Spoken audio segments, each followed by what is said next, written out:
أشهد أن لا إله إلا الله। ইনশাআল্লাহ আজকের খুতবায় আমি আপনাদের সাথে কোরআনের 49তম সূরা হুজরাতের একটি নির্দিষ্ট আয়াত আলোচনা করতে চাই, যেটাতে আল্লাহ আযজা ওয়া জাল্লা খুব দারুণ একটা বিষয় আলোচনা করেছেন। তিনি আরব নামে একদল লোকের আলোচনা করেছেন। আরবরা বেদুইন ছিল এবং এই আয়াতের প্রেক্ষাপট আলোচনার মূল ভাবটা বলার পূর্বে আমাদেরকে এই লোকদের সম্পর্কে কিছু জানতে হবে, যেটা আল্লাহ তাদের সম্পর্কে বলেছেন। আপনারা জানেন যে রাসূলুল্লাহ সাল্লাল্লাহু আলাইহি ওয়াসাল্লাম মক্কা নগরীতে ওনারা দাওয়াত কাজ পরিচালনা করতেন, যেটা ওই অঞ্চলের অন্যান্য এলাকা থেকে ঘনবসতিপূর্ণ ছিল। এরপর উনি মদিনা শহরে গেলেন, সেটাও আরেকটি ঘনবসতিপূর্ণ এলাকা ছিল। অর্থাৎ এটি ছিল এমন একটি শহর যেখানে অনেক মানুষ কাছাকাছি বসবাস করত। কিন্তু আরব জনসংখ্যার একটি বড় অংশ ছিল আরব এমন লোক যারা শহরে বাস করতো না। তারা ঘুরে বেড়াতো, তারা তাদের পশুর পাল নিয়ে মরুভূমির বুকে চড়ে বেড়াতো। বছরের অধিকাংশ সময় তারা বাইরে থাকতো বিরান ভূমির মাঝে। তারা শহরে যারা বসবাস করে এমন লোকদের মতো ছিল না, এবং ওই সময় অধিকাংশ আরবদের জীবনযাপন এরকম বেদুইনদের মতো ছিল, যারা তাদের তাঁবু নিয়ে ঘুরে বেড়াতো, তাদের মালপত্র নিয়ে ঘুরে বেড়াতো। তো তাদের কেউ কেউ হয়তো ব্যবসা করত, আবার কেউ বা তাদের পশুপালন করত। এভাবে বিভিন্নভাবে তারা জীবিকা নির্বাহ করত। অর্থাৎ এরা হচ্ছে এমন লোক যারা ঘনবসতিপূর্ণ এলাকার অংশ নয়। তো তাদের মাঝে কেউ কেউ তখন মুসলিম হওয়া শুরু করেছে, এবং এই লোকেরা শুধু সাধারণ লোকজনের সংস্পর্শহীন ছিল তা নয়, বরং তাদের সাথে মুসলিমদেরও নিয়মিত যোগাযোগ ছিল না। তারা একদম একা ছিল। যদিও তারা মুসলিম ছিল, কিন্তু ইসলাম সম্পর্কে তারা খুব কমই জানত। তাই যে জিনিসটা আমরা প্রথমে এই সূরা থেকে জানতে পারি তা হলো, যেহেতু অন্য লোকজনের সাথে তাদের মেলামেশা কম ছিল, তাই তারা আদব বা শিষ্টাচার এগুলো বুঝতো না। আপনারা জানেন যে এরকম হয়, যারা হয়তো শহরে বা লোকালয়ে বাস করে না, তারা জানে না কিভাবে অন্যদের সাথে চলাফেরা করা উচিত। তাই এই লোকেরা যখন রাসূলুল্লাহ সাল্লাল্লাহু আলাইহি ওয়াসাল্লামের কাছে এসে কিছু জিজ্ঞাসা করলো, আল্লাহ সূরার শুরুতেই তাদের বর্ণনা দিয়েছেন, ইন্নাল্লাযীনা ইউনাদুনাকা মিন ওয়ারাইল হুজুরাত আকসারুহুম লা ইয়াকিলুন। এই বেদুইনদের সম্পর্কে আল্লাহ বলছেন, তারা রাসূল সাল্লাল্লাহু আলাইহি ওয়াসাল্লামের বাড়ির কাছে এসেছে এবং তারা বাইরে দাঁড়িয়ে চিৎকার করে ওনার নাম ধরে ডাকছিল, এবং তারা ইয়া রাসূলুল্লাহ বলে ডাকেনি। এখানে আমাদেরকে বুঝতে হবে, রাসূল সাল্লাল্লাহু আলাইহি ওয়াসাল্লামকে ওনার পরিবারের সদস্যরাও নাম ধরে ডাকতেন না। ওনারা রাসূল সাল্লাল্লাহু আলাইহি ওয়াসাল্লামকে রাসূলুল্লাহ বলে ডাকতেন। ওনার চাচা ওনার নাম ধরে ডাকতেন না, ওনার সবচেয়ে ভালো বন্ধু ওনার নাম ধরে ডাকতেন না, আশেপাশের সবাই ওনাকে ওনার উপাধি রাসূলুল্লাহ বলে ডাকতেন। এটা রাসূল সাল্লাল্লাহু আলাইহি ওয়াসাল্লামের প্রতি সম্মানেরই অংশ ছিল। কিন্তু এই বেদুইনরা আসলো এবং বলল, ইয়া মুহাম্মদ উখরুজ আলাইনা, মুহাম্মদ বের হও, তোমার সাথে আমাদের কথা আছে। এবং আল্লাহ সুবহানাহু ওয়া তাআলার কাছে এটা খুবই অশোভনীয় ছিল। যদিও এটা একটা ভুল ছিল, এবং আল্লাহ প্রথমে তাদেরকে একটা অজুহাত দিলেন, তাদের অনেকেই এটা বুঝবে না। এবং তাদের পূর্বাপর চিন্তা করলে আপনি বুঝতে পারবেন, কেননা তারা রাসূল সাল্লাল্লাহু আলাইহি ওয়াসাল্লামের সাহচর্যে খুব একটা ছিল না, তারা সাহাবাদের সাহচর্যেও খুব একটা ছিল না, তারা প্রশিক্ষিত ছিল না, শিক্ষিত ছিল না যেভাবে অন্য মুসলিমরা শিক্ষিত ছিল। তাই আবু বকর সিদ্দিক রাদিয়াল্লাহু তাআলা আনহুর কাছ থেকে যে ব্যবহার আশা করা যায়, উসমান রাদিয়াল্লাহু তাআলা আনহুর কাছ থেকে যে ব্যবহার আশা করা যায়, তাদের কাছ থেকে তা আশা করা যায় না। এখন আল্লাহ আবার ওদেরকে শেখানোর সিদ্ধান্ত নিলেন। আল্লাহ বলছেন, তারা যদি আপনি বের হয়ে এসে তাদের সাথে কথা বলা পর্যন্ত ধৈর্যশীল হতো, তাহলে ওটা তাদের জন্য ভালো হতো। তাদের এত অধৈর্যশীল হয়ে এভাবে চিৎকার করে রাসূলুল্লাহ সাল্লাল্লাহু আলাইহি ওয়াসাল্লামের ঘরের বাইরে ডাকাডাকি করা উচিত হয়নি। আমি আপনাদেরকে এই ঘটনার আরেকটু অল্প বিস্তর ভূমিকা দিতে চাই আপনাদের জানার জন্য। রাসূল সাল্লাল্লাহু আলাইহি ওয়াসাল্লামের সময়ে ওইখানে নানা ধরনের মুসলিম ছিল, এবং এটার সাথে তাদের অন্তরে কতটুকু ঈমান ছিল তার কোনো সম্পর্ক নেই, কিংবা তারা কতটুকু বেশি ভালো বা কম ভালো ছিল তারও কোনো সম্পর্ক নেই। এটা আসলে বলছে যে তারা কতটুকু ইসলাম সম্পর্কে জানে তার উপরে। এই বেদুইনদের রাসূল সাল্লাল্লাহু আলাইহি ওয়াসাল্লাম বা ওনার সাহাবীদের সাথে খুব বেশি সময় কাটানোর সুযোগ হয়নি, কিন্তু তা সত্ত্বেও তারা মুসলিম। আসল ব্যাপার হচ্ছে, যেহেতু তারা কম জানতো এবং তারা খুব কমই ইসলামকে চিনেছে, তাই তারা ওই মুসলিম সমাজের অংশ হতে পারেনি যারা প্রতিনিয়ত উন্নতি করছে, বেড়ে উঠছে, ইসলাম সম্পর্কে আরও জানছে, তাদের ইসলামের সাথে সম্পর্কটা আরও শক্ত হচ্ছে, তারা উম্মাহ হিসাবে আরও শক্তিশালী হচ্ছে। তাই সময়ের সাথে যেটা হলো সেটা হচ্ছে, তারা যে অল্পটুকু জানতো তাতেই তারা খুশি ছিল, এবং এটাই ভয়ঙ্কর, যখন আপনি অল্প জানেন এবং তাতেই খুশি থাকেন। এই সমস্যাটাই আমি আজকে যে আয়াতটা আলোচনা করতে চাই তাতে আলোকপাত করা হয়েছে। ক্বালাতিল আ'রাবু আমান্না, বেদুইনরা আসলো আর বলল, আমাদের ঈমান আছে, আমরা বিশ্বাস করি। তারা শুধু এটা বলেনি যে তারা মুসলিম, তারা বলল আমাদের ঈমান আছে। এখন যেই মুসলিমরা রাসূল সাল্লাল্লাহু আলাইহি ওয়াসাল্লামের সাহচর্যে সবসময় থাকছে, তারা জানেন যে প্রকৃতপক্ষে এটা বলা যে আমরা বিশ্বাস করি, এর সাথে আরো অনেক দায়িত্ব জড়িত। যখন কেউ বলে আমি ঈমান এনেছি, আমি বিশ্বাস করেছি, এটার অর্থ আসলে আমি আমার পুরো জীবন ধারাটাই পরিবর্তন করে ফেলেছি। কিভাবে আমি ঘুমাই, কিভাবে জেগে উঠি, কিভাবে খাই, কিভাবে পান করি, কিভাবে চিন্তা করি, আমার জীবনের লক্ষ্য কি, আমার জীবনের সব জিনিস পরিবর্তিত হবে একটি কারণটি হলো আমি বিশ্বাস করি। এটা কোনো সাধারণ ব্যাপার নয়, কিন্তু ওই বেদুইনদের মতে এটা খুবই সাধারণ ছিল। এখানে একজন আল্লাহ আছে, এই ব্যক্তি তার রসুল, আর আমরা তার কথা বিশ্বাস করি, যেটা তার কাছে এসেছে, যেটাকে কোরআন বলে। ঠিক আছে, ভালো, আমি গ্রহণ করলাম। এটা তাদের জন্য একটা অতি সাধারণ ব্যাপার ছিল। এটার জন্য তাদের নিজেদেরও একেবারে রূপান্তর করার প্রয়োজন ছিল না। তাই তারা বলল আমান্না, আমরা ঈমান আনলাম। ভালো, কিন্তু আল্লাহ আজ্জা ওয়া জাল্লা তাদেরকে শুধরে দিলেন আর বললেন উল্লাম তুমিনু। রাসূল সাল্লাল্লাহু আলাইহি সাল্লামকে ওনার নিজস্ব ব্যবহারের ধরন থেকে বের হয়ে তাদেরকে বলতে বলা হলো লাম তুমিনু, তোমরা ঈমান আনোনি, ওয়ালাকিন কুলু আসলামনা, বরং এটা বলো যে আমরা ইসলাম গ্রহণ করেছি। প্রসঙ্গক্রমে আমরা ইসলাম গ্রহণ করেছি, আমরা সমর্পণ করেছি, এটার মানে হলো আমরা শুধু প্রথম পদক্ষেপটাই নিয়েছি। ঈমান অনেক পরিপক্ক একটা বিষয়, ইসলাম শুধু তোমার প্রথম পদক্ষেপ। এবং আপনারা কোরআনে লক্ষ্য করবেন আমান্না ব্যাপারটি কোরআনে প্রশংসিত হয়েছে। সাধারণত যখন লোকেরা বলে আমরা বিশ্বাস করতে এসেছি, এটা অবশ্যই একটা ভালো ব্যাপার, কিন্তু এই লোকদের ক্ষেত্রে আপনাকে বুঝতে হবে যে তারা কোথা থেকে এসেছে। ওরা ছিল নিজেদের উপর অতিমাত্রায় আস্থাশীল যে তারা ইসলাম ধরে রাখতে পারবে, তাদের ঈমান একদম নিখুঁত, এবং যা যা জানা দরকার তারা সবকিছুই জানে। আমার আর কিছু বোঝার দরকার নেই, আর বেশি জানার চেষ্টা করার দরকার নেই, আমার নিজের ভিতরে কিছু পরিবর্তন করার দরকার নেই। এই অতিমাত্রায় আস্থা হচ্ছে সমস্যা। এই বেদুইনরা, যাদের সাথে বাকি সমাজের যোগাযোগ ছিল না, যারা অতি আস্থাশীল ছিল যে তাদের মাঝে ইতোমধ্যেই ঈমান রয়েছে এবং ভাবছে যে এটা কোনো ব্যাপারই না, তাদেরকে এটা বলতে হবে যে শুধু প্রথম পদক্ষেপটাই তারা নিয়েছে। উল্লাম তুমিনু ওয়ালাকিন কুলু আসলামনা।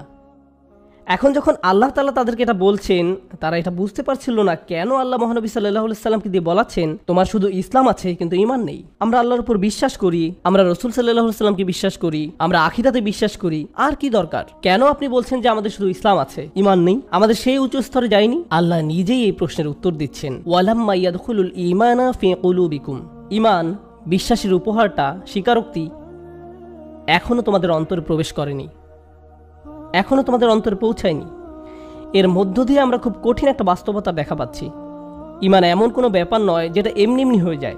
এটা আপনি নিজে নিজে এমনি এমনি পেয়ে যাবেন না, এবং আপনি এটাও ভাবতে পারেন না যে আপনার যেটা আছেই। আর এমন কিছু নয় যেটা আপনি নিজে নিজেই রাখতে পারবেন, আপনাকে এটা রক্ষা করতে হবে।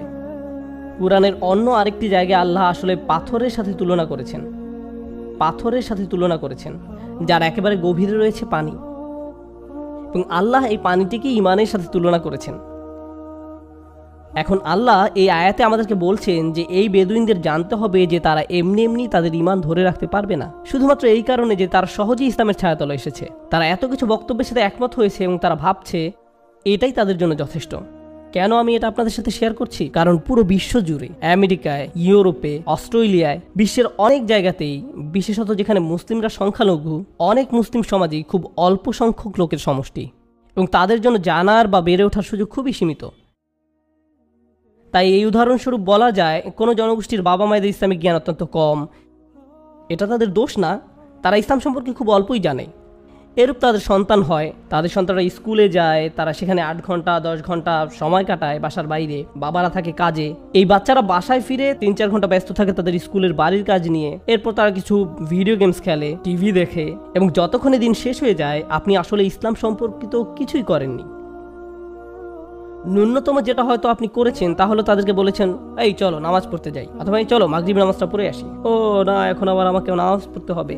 এবং তারপর এই বাচ্চাটি আসলে ইসলাম সম্পর্কে অত্যন্ত অল্প জানতে পারে, অত্যন্ত অল্প জানে। কারণ তারা যতক্ষণ জাগ্রত থাকে তাদের পুরো সময়টাই যায় মুসলিম বাদে আর অন্য যতভাবে সম্ভব, যাতে তারা ভাবতে পারে যে এটাই জীবনের সবচেয়ে গুরুত্বপূর্ণ। আসলে নির্দিষ্টভাবে ইসলামিক তেমন কিছুরই তারা প্রতিনিয়ত সম্মুখীন হয় না। প্রকৃতপক্ষে এরকম সংখ্যালঘু সমাজে বাচ্চারা যখন স্কুলে যায় তাদেরকে অন্যদের থেকে একদমই আলাদা দেখায়, তারা অন্যদের থেকে একদমই আলাদা ব্যবহার করে, এবং এটা তাদেরকে একদমই একা বোধ করায়। এবং যখন তারা এরকম একাকী বোধ করে তারা ভাবে যে তারা মুসলিম এ কারণে এমন। তাই অনেক সময় এরকম হয় যে তারা অন্য বাচ্চাদের সামনে নিজেদেরকে মুসলিম হিসেবে পরিচয় দিতেও সংকোচ বোধ করে। তাদের মনে হয় আমাকে এখানে ঠিক মানাচ্ছে না। অন্য বাচ্চাদের সামনে তারা সংকোচ বোধ করে নামাজ পড়তে বা এই ধরনের কিছু করতে। অথবা এমন হয় হয়তো তাদের বন্ধুরা বাড়িতে এসেছে এবং তাদের মা নামাজ পড়ছে, তারা মাকে বলছে যে মা তুমি অন্য ঘরে গিয়ে নামাজ পড়ো, আর বন্ধুদের কাছে এটা অদ্ভুত লাগছে, তারা আসলে ইসলামকে নিয়ে আত্মবিশ্বাসী নয়। এবং আসলে এমনকি বাবা মারাও, আসলে আমার খুতবার বিষয় কিন্তু বাবা মায়েদেরকে নিয়ে। যেসব বাবা মায়েরা অল্প বিস্তর ইসলাম জানে তারা সেটা নিয়ে সন্তুষ্ট, ভাবে যথেষ্ট, আমরা মুসলিম, আলহামদুলিল্লাহ, আমরা জানি যা জানা দরকার, সবকিছু ঠিকঠাক। সবকিছু ততক্ষণ পর্যন্ত ঠিকঠাক যতক্ষণ আপনার সন্তান 16 বছর বা 18 বছর পা দেয়। যখন সেই বাচ্চাটা 18 বছর বা 20 বছরে পা দেয়, সে সন্তানই বলে আমি নামাজ পড়ার কোনো কারণ দেখতে পাই না, আমি দেখি না, তোমরা মুসলিম ভালো, কিন্তু এটা আমার জন্য নয়, কিন্তু এটা আমার জন্য নয়। আমাদেরকে বুঝতে হবে এই দিন আপনা আপনি বাচ্চাদের কাছে চলে যাবে না, এটা কোনো অটোমেটিক ব্যাপার না। শুধুমাত্র আপনি মুসলিম, আপনি নামাজ পড়েন, আপনি কোরআন পড়েন এবং আপনি আপনার সন্তানকে নামাজ পড়তে বলেন, এসব এটা নিশ্চয়তা দেয় না যে ঈমান তাদের অন্তরে প্রবেশ করবে। আসল ব্যাপার হলো এটা তখনই তাদের অন্তরে প্রবেশ করবে যখন আপনি আপনার নিজের অন্তরে প্রবেশ করানোর জন্য যথেষ্ট চেষ্টা করবেন। ইসলাম যদি আপনার জন্য কোনো সাধারণ ব্যাপার হয়ে যায়, ঠিক আছে, আলহামদুলিল্লাহ যে আপনি সময় বের করে জুমা পড়তে এসেছেন। আল্লাহ আমাদের সকলের ইবাদত কবুল করুন এবং আমাদের সকল প্রচেষ্টা কবুল করুন। আমরা এসেছি আর জুমা পড়ছি, এর বাইরে ঘরের ভেতরে যেখানে ইসলামের কিছুই নেই, সত্যি সেখানে কিছু নেই, ওখানে কোনো কথাবার্তা নেই। আমাদের বাচ্চারা এটাও জানে না যে আমাদের রাসূলুল্লাহ সাল্লাল্লাহু আলাইহি ওয়াসাল্লাম কে ছিলেন, তারা কোরআন কি সেটা জানে না, শুধুমাত্র ছোট কিছু সূরা ছাড়া যেগুলো আপনারা ওদেরকে শিখিয়েছেন। সেক্ষেত্রে আমাদের সাথে ওই বেদুইনদের তেমন কোনো পার্থক্য নেই, যাদের সাথে ইসলামের যোগাযোগ ছিল খুবই কম, অথচ তারা অত্যন্ত আত্মবিশ্বাসী ছিল যে তাদের এটি আছে। আর আল্লাহ তাআলা তাদেরকে বলছেন এটা এখনও তোমাদের অন্তরে প্রবেশ করেনি, কেননা যদি এটা একবার প্রবেশ করেই থাকে কারো অন্তরে, কিছু একটা হবে যেটা আসলে ভাষায় প্রকাশ করা যায় না। সবাই তার পরিবেশ দ্বারা প্রভাবিত। আপনি হয়তো বলতে পারেন আমি সর্বক্ষণ নন মুসলিমদের পাশে থাকি, তাই আমার ঈমান দুর্বল হচ্ছে। আমি এমন জায়গায় থাকি যেখানে শিখার কোনো জায়গা নেই, শেয়ার করার কোনো জায়গা নেই, আমার মূল্যবোধগুলো শক্ত করার কোনো জায়গা নেই। হ্যাঁ, এটা সত্যি, কিন্তু কি জানেন, যখন ঈমান একবার আপনার অন্তরে প্রবেশ করে, আপনি হয়তো গুহাবাসীর মতো গুহার মাঝে থাকতে পারেন এবং তা সত্ত্বেও আপনার ঈমান বজায় থাকবে। আপনি হয়তো ইব্রাহিম আলাইহিস সালামের মতো, যিনি ছিলেন কানা উম্মাতান, একদম নিজে উনি একটা উম্মাহ ছিলেন, ওনার আশেপাশে ওনার কোনো সাথী ছিল না। অর্থাৎ আমরা আমাদের পরিবেশকে অজুহাত হিসেবে দাঁড় করাতে পারি না। বেদুইনদেরকে এই অজুহাত করতে দেওয়া হয়নি, তোমরা তো শহরে বাস করো না, তোমাদের জন্য এটা ঠিক আছে না। ওয়ালাম্মা ইয়াদখুলুল ঈমানা ফি কুলুবিকুম ওয়া ইন তুতিউল্লাহ ওয়া রাসূলাহু লা ইয়ালতাকিম মিন আমালিকুম শাইআ। যদি তুমি আল্লাহ এবং তার রাসূলের আনুগত্য করো, এখানে রাসূল সাল্লাল্লাহু আলাইহি ওয়াসাল্লামের উল্লেখ করাটা সত্যি গুরুত্বপূর্ণ। ওয়া ইন তুতিউল্লাহ ওয়া রাসূলাহু, কেন? কারণ মদিনার বাইরের মরুভূমিতে থেকে রাসূল সাল্লাল্লাহু আলাইহি ওয়াসাল্লামের আনুগত্য করাটা সহজ নয়। আমাদের জন্য রাসূল সাল্লাল্লাহু আলাইহি ওয়াসাল্লামের আনুগত্য করা একরকম, আর বেদুইনদের জন্য রাসূল সাল্লাল্লাহু আলাইহি ওয়াসাল্লামের আনুগত্য করা আরেক রকম। রাসূল সাল্লাল্লাহু আলাইহি ওয়াসাল্লাম কি করতে বলেছেন সেটা তাদের পক্ষে জানা সম্ভব না, যতক্ষণ না ওনাদের সাথে এমন কেউ থাকবে যে বলতে পারবে রাসূল সাল্লাল্লাহু আলাইহি ওয়াসাল্লাম কি বলেছেন। তাই তাদের বিকাশের জন্য আসলে তাদেরকে এমন জায়গায় থাকতে হবে যেখানে এই বিষয়ে পড়াশোনা চলছে, যেখানে এই বিষয়ের বিকাশ হচ্ছে, আলোচনা হচ্ছে। ওয়া ইন তুতিউল্লাহ ওয়া রাসূলাহু, আরবিতে ইতা এর অর্থ শুধু আনুগত্যই নয়, এটা মনোযোগ দেওয়া অর্থেও ব্যবহৃত হয়। ইতা এসেছে তাউন থেকে, যার অর্থ শুধু আনুগত্য বা ঐচ্ছিকই বুঝায় না, এটা মনোযোগ দেওয়াও বুঝায়। যদি আপনি মনোযোগ দেন আর তারপর শোনেন এবং আল্লাহ ও তার রাসূলের আনুগত্য করেন, আপনার কোনো কাজ বৃথা যাবে না। একদিকে তাদেরকে বলা হচ্ছে তাদের প্রকৃত ঈমান নেই, তাদেরকে সেই ঈমান অর্জন করতে হবে। অন্যদিকে তাদেরকে বলা হচ্ছে শোনো, এর অর্থ এটা নয় যে যা ভালো কাজ তুমি করেছো তা বৃথা গেছে। যদি তুমি আল্লাহ ও তার রাসূলের আনুগত্য অটল থাকো, তোমার কোনো কাজই বৃথা যাবে না। এটা অত্যন্ত গুরুত্বপূর্ণ ব্যাপার। কুরআনের অন্য এক জায়গায় সূরা হাদীদে আল্লাহ তাদের পরিণতি সম্পর্কে বর্ণনা করেন, যেসব লোকেরা তাদের ঈমানকে সহজভাবে নিয়েছে, তারা ভাবে ঠিক আছে আমরা মুসলিম, আলহামদুলিল্লাহ, এর অর্থ সব ঠিক আছে। না, সব ঠিক নেই। এটা অত্যন্ত গুরুত্বপূর্ণ ব্যাপার। এরকম সম্ভাবনা কি আছে যে কেউ মুসলিম হলো এবং সময়ের সাথে সাথে তাদের ঈমান দুর্বল থেকে দুর্বলতর হলো, এমন পর্যায়ে যে তারা এমনকি ইসলাম নিয়ে সন্দেহ প্রকাশ করা শুরু করলো? এটা কি সম্ভব? অবশ্যই সম্ভব। প্রকৃতপক্ষে হাদীদের আয়াতটিতে যাবার আগে, এমনকি এই সূরাতেও আল্লাহ বলছেন প্রকৃত মুমিন তারাই যারা আল্লাহ এবং তার রাসূলে বিশ্বাস করে এবং এর পরে আর কখনো সন্দেহ পোষণ করে না। আল্লাহ কেন বলছেন যে তারা আর কখনো সন্দেহ পোষণ করে না? কারণ সেই সম্ভাবনা রয়েছে। সেই সম্ভাবনা যদি না থাকতো তাহলে সেটা উল্লেখ করার কোনো দরকারই ছিল না। আসলে আমরা আমাদের ঈমান এমনি ধরে রাখতে পারবো না। এর জন্য আসলেই প্রচেষ্টা দরকার, অনেক প্রচেষ্টার দরকার। এখন যে জিনিসটাতে আমি আপনাদের দৃষ্টি আকর্ষণ করতে চাই তা হলো বাহির বনাম ভিতর। এটি এই আয়াতের সবচেয়ে গভীর শিক্ষা, যা বেদুইনদের জন্য শিক্ষা ছিল। বাহির বনাম ভেতর। যখন আপনি নামাজ পড়ছেন তখন এটি একটি বাইরে দৃশ্যমান কাজ, যখন আপনি ওযু করছেন সেটিও বাইরে দৃশ্যমান একটি কাজ, যখন আপনি কোরআন পড়ছেন সেটিও বাইরে দৃশ্যমান একটি কাজ। এইগুলো সেই ধরনের কাজ যেগুলো অন্যরা দেখতে পারে। যখন আপনি নামাজ পড়ছেন, আমি বলতে পারছি যে আপনি নামাজ পড়ছেন, কিন্তু এই সময় অন্য কিছু একটা ঘটতে পারে আপনার ভেতরে। কেউ হয়তো নামাজ পড়ছে কিন্তু তার চিন্তা আসলে অন্য কোনো জায়গায়। কেউ হয়তো কোরআন পড়ছে কিন্তু তারা কি পড়ছে তাতে তাদের মনোযোগ নেই। বুঝতে পেরেছেন? আল্লাহ আমাদের ভিতরে যে পরিবর্তন হচ্ছে সেটা দেখতে চান। ওয়ালাম্মা ইয়াদখুলুল ঈমানা ফি কুলুবিকুম, ঈমান তোমাদের অন্তরে প্রবেশ করেনি। একদম হৃদয়ের গভীরে আপনি কি চিন্তা করেন, আপনার জীবনের লক্ষ্য কি, আপনি টাকা রোজগার করছেন কেন, আপনি কাজ কেন করছেন, আপনার সন্তানদেরকে নিয়ে আপনার পরিকল্পনা কি, আপনার নিজের জীবনের উদ্দেশ্য কি, আপনি অস্তিত্বের কারণ কি।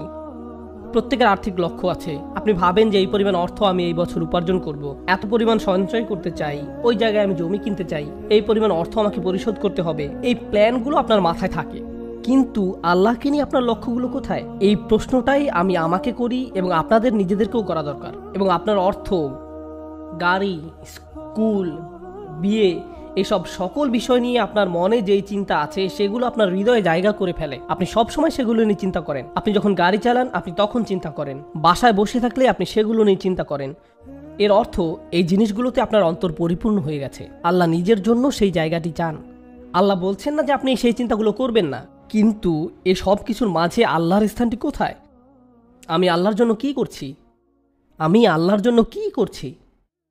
অন্যান্য ধর্মে সর্বত্র এটাই এখন দুনিয়ার চিত্র।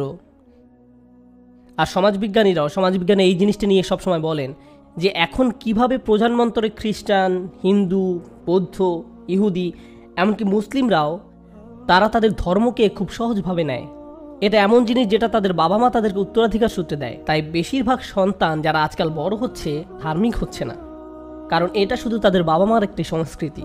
তারা এটাকে নিজেরা বিশ্বাস করে এমনভাবে দেখে না, তারা এটাকে দেখে তাদের সংস্কৃতি হিসাবে। যেমন ধরুন, আপনি একভাবে কাপড় পরেন, সেটা আপনার সংস্কৃতির অংশ। আপনি এক ধরনের খাবার খান, সেটা আপনার সংস্কৃতির অংশ। আমাদের সংস্কৃতিতে আমরা এইভাবে প্রার্থনা করি, আমাদের সংস্কৃতিতে এই ধরনের প্রথা আছে, এই ধরনের ঈদ বা এই ধরনের উৎসব আছে। এগুলো শুধুই সাংস্কৃতিক ব্যাপার। তারা কিন্তু বিরিয়ানি বা বাখলাবা খায় না, তারা পিৎজা খায়, তারা বার্গার খায়। তারা আমাদের থেকে ভিন্ন। তাই তারা যখন পুরাতন সংস্কৃতি থেকে বের হয়ে যায়, অনেকেই সাথে সাথে পুরাতন ধর্ম থেকেও বের হয়ে যায়। এটা শেষ, কারণ পুরো ধর্মটা তাদের কাছে শুধুই সংস্কৃতি ছিল। এটা তাদের কাছে শুধু কতগুলো বাহ্যিক নিয়ম কানুনের সমষ্টি ছিল মাত্র। অন্তরের ভেতরে কি হচ্ছে তার সাথে ধর্মের কোনো যোগাযোগ নেই। এটা খুবই গুরুত্বপূর্ণ ব্যাপার, কারণ আপনি একটি পুরো মুসলিম প্রজন্ম এভাবে হারাতে পারেন। গত বছর আমি মেক্সিকোতে গিয়েছিলাম একদিনের জন্য, মেক্সিকো সিটিতে।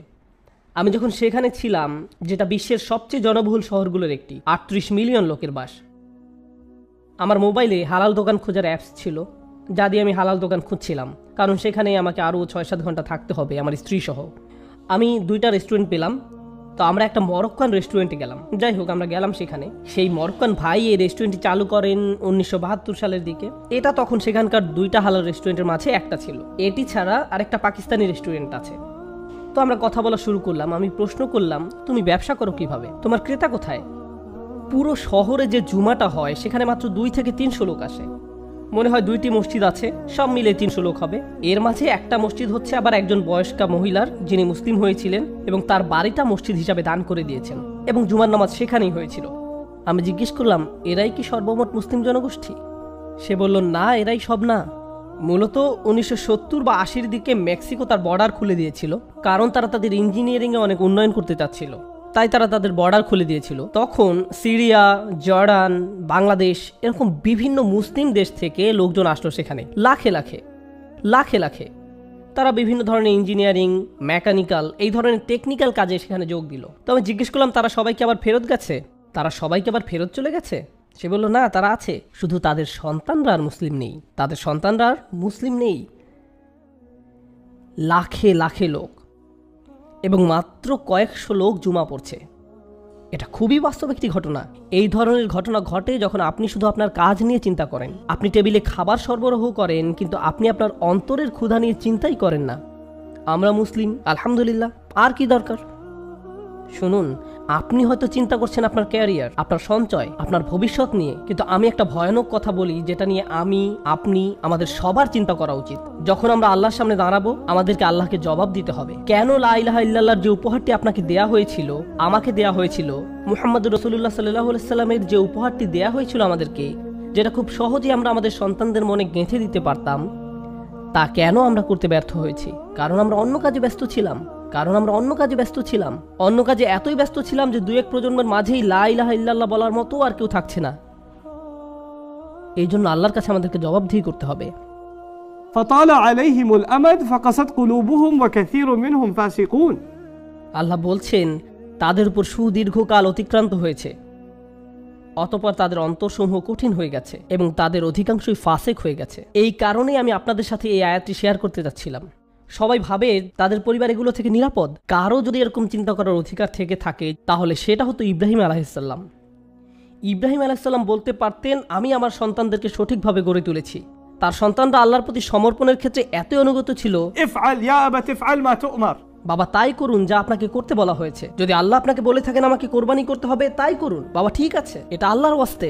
ফালাম্মা আসলামা ওয়া তাল্লাহু লিল জাবিন। আল্লাহ আরো বলছেন, যখন তারা দুইজন আল্লাহর কাছে সমর্পণ করলো এবং সে তাকে জবেহ করার জন্য সাহিত্য করলো, এমনকি এই পিতা ইব্রাহিম আলাইহিসসালাম উনি নিজের সন্তানদের সম্পর্কে এতটাই চিন্তিত ছিলেন যে উনি আল্লাহর দিকে ফিরে বললেন, আমাকে ও আমার সন্তান সন্ততিকে মূর্তি পূজা থেকে দূরে রাখুন।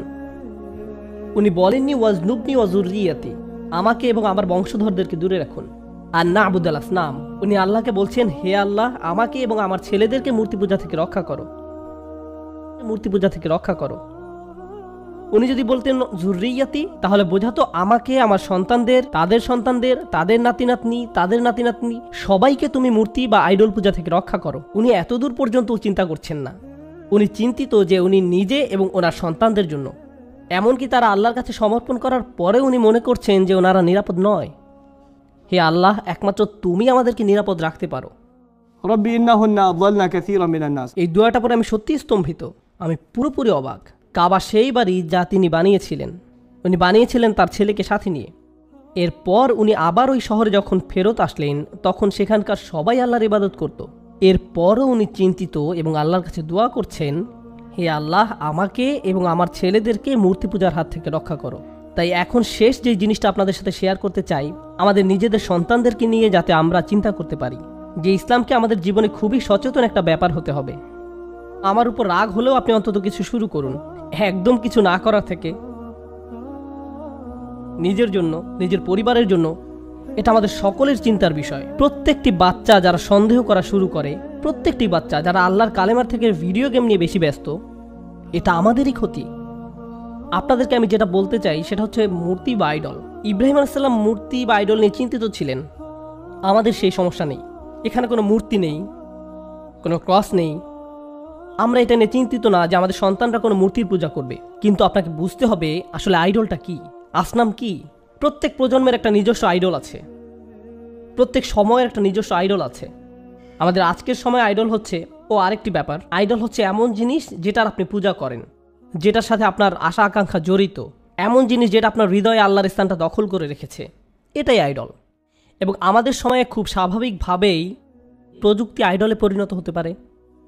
আমাদের সময় খুব সহজেই অর্থ কারো কারো আইডলে পরিণত হতে পারে, যেটার তারা পূজা করে, যেটা নিয়ে তাদের চিন্তা তা হলো অর্থ, বাইরের বেশভূষা, বিভিন্ন ইলেকট্রনিক যন্ত্রপাতি।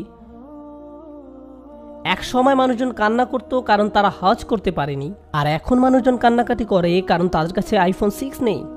তারা একটি আধ্যাত্মিক সংকটের মধ্য দিয়ে যাচ্ছে কারণ তাদের কোনো নির্দিষ্ট হয়তো ভিডিও গেম নেই। আমার PS3 আছে কিন্তু PS4 নেই। কি ভয়াবহ অবস্থা! বাচ্চারা এইসব জিনিসের জন্য অঝরে কান্না করে। কি করেছি আমরা? আমরা আমাদের সন্তানদের জন্য আইডল তৈরি করেছি। তারা একদম নিষ্পাপ ছিল। আপনি তাদের সামনে যা দিবেন সে ওটাতেই মগ্ন হয়ে যাবে। এরপর তাদের সে অবসেশনের জন্য আপনি তাদেরকে দোষ দিতে পারেন না। আমি বলছি না যে আপনি তাদেরকে ওগুলো দিবেন না। আমার বাচ্চারাও গেমস খেলে, আমি নিজেও ওদের সাথে খেলি, কিন্তু এখানেই একটা ভারসাম্য বজায় রাখতে হবে। আপনার কাজ শুধু আপনার সন্তানদেরকে এসব বিলাসিতার জিনিস সরবরাহ করা নয়। তখন এই জিনিসগুলোই তাদের আইডলে পরিণত হয়। তারা শুধু এগুলোরই পূজা করে, তাদের পুরো জীবন শুধু এগুলোময় হয়ে যায়। কতবার আমি তরুণ মুসলিম ছেলে মেয়েদের কাছে ঘটনা শুনেছি, আমি আল্লাহকে বিশ্বাস করি না, আমি সারা দুনিয়ার কথাও বলছি না, শুধু টেক্সাসের কথা বলছি। শুধু টেক্সাসে আমি আল্লাহকে বিশ্বাস করি না। আমাকে একা থাকতে দাও, আমার ভিডিও গেম খেলতে চাই, একা থাকতে দাও। এই দুইটি জিনিস কিন্তু আলাদা কোনো ব্যাপার নয়। তার ক্ষেত্রে আল্লাহ অন্য ঈশ্বর বা ভিডিও গেম দিয়ে প্রতিস্থাপন হয়ে গেছে। যখন আপনি দিনে 8 থেকে 10 ঘন্টা গেমস খেলছেন, কিন্তু আমরা ভাবি আমরা মুসলিম, অন্তত জুমা তো পড়ি, অন্তত আমরা ঈদ তো পালন করি, ঈদে কিছু ভালো খাবার দাবার বানাই, তাই আমরা ঠিক আছি। ولما يدخل الإيمان في قلوبكم وإن تطيعوا الله ورسوله لا يلدكم من أعمالكم شيئا। আল্লাহ বলছেন, তুমি যদি আল্লাহ এবং তার রাসূলের অনুসরণ করো, তোমার কোনো কাজ বৃথা যাবে না। আল্লাহ আপনার কোনো আমল নষ্ট করবেন না। শেষ যে উপদেশটা দিতে চাই আমার নিজেকে এবং আপনাদের সবাইকে, সন্তানদের ঈমান এবং তাদের জন্য আল্লাহর হেদায়েত আমাদের হাতে নেই। আমাদের সন্তানদের জন্য আল্লাহর হেদায়েত আমাদের হাতে নেই। আল্লাহ তাকে হেদায়েত দেন যাকে ওনার ইচ্ছা হয়। আপনি সর্বোৎকৃষ্ট পরিবেশ তাদেরকে দিতে পারেন, আপনি আপনার পক্ষে যতটুকু সম্ভব তা করতে পারেন। তা সত্ত্বেও দিন শেষে আমাদের সন্তানরাই তাদের নিজেদের সিদ্ধান্ত নেবে। রাসূল সাল্লাল্লাহু আলাইহি সাল্লাম এমনকি ফাতিমা রাদিয়াল্লাহু তাআলা আনহার দায়িত্ব নেননি। না, উনি নেননি। ইয়া ফাতিমা বিনতু মুহাম্মদ ইত্তাকিল্লাহ ফা ইন্নী লা আমলিকু লাকি মিনাল্লাহি শাইআ। হে ফাতিমা, আল্লাহর প্রতি তোমার তাকওয়া তোমার নিজেরই থাকতে হবে, আল্লাহর ভয়ও নিজেরই থাকতে হবে। আল্লাহর সামনে আমি তোমাকে কোনো সাহায্য করতে পারবো না। রাসূল সাল্লাল্লাহু আলাইহি সাল্লাম ওনার নিজের মেয়েকে বলছেন, তুমি একা, তোমাকে আল্লাহর সামনে দাঁড়াতে হবে, একদম একা। একা দাঁড়ানো, আমাদেরকে আমাদের সন্তানদেরকে একা দাঁড়ানোর জন্য তৈরি করতে হবে। আমাদেরকে আমাদের সর্বোচ্চ চেষ্টা করতে হবে, আর বাকিটা আল্লাহর হাতে আর তাদের হাতে। কিন্তু আমরা যেন এটা বলতে সমর্থ হই যে আমরা আমাদের সর্বোচ্চ চেষ্টা করেছি। আমার কথা হচ্ছে আমরা আমাদের সর্বোচ্চ চেষ্টা করছি না। আমি আবারও বলছি, ওটা আমাদের হাতে নেই। তারা কি রকম হবে শেষ পর্যন্ত তা তাদেরই হাতে। কিন্তু আমাদের জন্য পিছনে ফিরে এটা বলতে না হয় যে আমরা সঠিক সুযোগটি দেইনি। বাস্তব জীবনে আমরা কিভাবে এই কাজটা শুরু করতে পারি? কিভাবে আপনি ইসলামকে আপনার পরিবারের সদস্যদের হৃদয়ে পৌঁছাবেন, আপনার নিজের অন্তরে এবং আপনার পরিবারের অন্তরে? আমাদেরকে আসলে যেটা করতে হবে সেটা হলো এই দিন সম্পর্কে আমাদের কথা বলতে হবে। আমাদেরকে আলোচনা করতে হবে আল্লাহকে নিয়ে, আমরা কেন মুসলিম তা নিয়ে, কোরআনের অর্থ নিয়ে, কেন এই দিন একদম সঠিক তা নিয়ে কথা বলতে হবে, কেন এই দিন এত সুন্দর তা নিয়ে। আপনি জানেন আপনার সন্তানরা স্কুলে যায়, তাদের ক্রিশ্চিয়ান বন্ধু আছে, তাদের ইহুদি বন্ধু আছে, তাদের নন মুসলিম বন্ধু আছে, এবং তারা বাসায় আসে আর জিজ্ঞাসা করে, বাবা কেন আমরা ভাবি যে আমরাই একমাত্র সঠিক ধর্ম? আরও তো কত ধর্ম আছে। আর আপনি যখন এটা শোনেন আপনি বলেন, আস্তাগফিরুল্লাহ, তুমি এসব কি বলছো? না না না, কোনো প্রশ্ন করা যাবে না। আপনাকে জানতে হবে কেমন করে এসব ব্যাপারে কথা বলতে হয়। এটাই সুযোগ। আপনার সন্তান এই ধরনের প্রশ্ন করছে, এটা তো ভালো জিনিস, এটা খারাপ জিনিস নয়। এটা তখনই খারাপ ব্যাপার যখন আপনি সেই প্রশ্নের উত্তর দিচ্ছেন না, এবং আপনি যদি না জেনে থাকেন যে কিভাবে এইসব প্রশ্নের উত্তর দিতে হয়, তাহলে বরং আপনি নিজেই পড়াশোনা শুরু করুন, অন্য কেউ এসে তাদেরকে শেখাবে না। পিতামাতা ভাবে যে না না, তাদের সানডে স্কুলে দিয়ে দিলেই হবে, তারা সেখানেই সব জবাব শিখবে। না, আপনার সন্তানের কাছে সেটাই গুরুত্বপূর্ণ যেটা আপনার কাছে গুরুত্বপূর্ণ। অন্য কেউ আপনার এই সমস্যার সমাধান করতে পারবে না। এই সমস্যার সমাধান আপনি বাইরে থেকে আমদানি করতে পারবেন না। এটা আপনার সমস্যা, আপনার নিজেকে নিজের স্বীকৃত করতে হবে। বিশেষত এই ধরনের ছোট কমিউনিটির জন্য, যেখানে আপনার চারপাশে শুধু নন মুসলিম থাকে। তাই এতে আশ্চর্যের কিছু নেই যে আপনি প্রতিনিয়ত প্রশ্নের সম্মুখীন হবেন। আপনি সব ধরনের প্রশ্নের সম্মুখীন হবেন সব সময়, কারণ আপনি মুসলিম। এর কোনো থামাথামি নেই, কোনো শেষ নেই। আপনার কিভাবে সেই প্রশ্নের জবাব দেওয়া উচিত যার জবাব আপনি নিজেই জানেন না?